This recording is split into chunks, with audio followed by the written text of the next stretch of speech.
ভোটের দিন সকালে আমরা ভোট দিতে যদি রওনা করি, রাস্তায় দাঁড়িয়ে ছাত্রলীগ, যুবলীগ আর পুলিশ বাধা দেবে আর বলবে ফিরে যান, ভোট হয়ে গেছে, ব্যালট বাক্স নিয়ে যাবে, দিনের ভোট রাতে হয়ে যাবে। এরকম কোন নির্বাচন বাংলাদেশে আর হতে দেওয়া হবে না। আমরা বললাম জামাত ইসলামী মানুষের অধিকার এবং বঞ্চনা থেকে মুক্ত হয়ে একটি সুন্দর রাষ্ট্র গঠনে জামাত ইসলামী আপনার সরকারকে সহযোগিতা করতে প্রস্তুত আছে।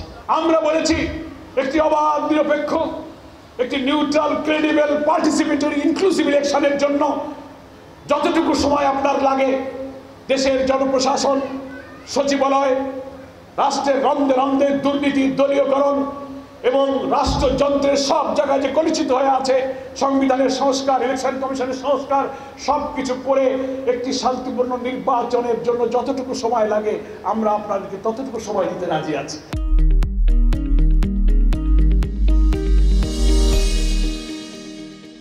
আমরা চাই একটি অবাধ, নিরপেক্ষ নির্বাচনের মাধ্যমে একটি নতুন বাংলাদেশ তৈরি হোক।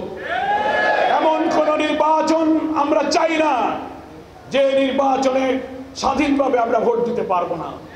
ভোটের দিন সকালে আমরা ভোট দিতে যদি রওনা করি, রাস্তায় দাঁড়িয়ে ছাত্রলীগ, যুবলীগ আর পুলিশ বাধা দেবে আর বলবে ফিরে যান, ভোট হয়ে গেছে, ব্যালট বাক্স নিয়ে যাবে, দিনের ভোট রাতে হয়ে যাবে।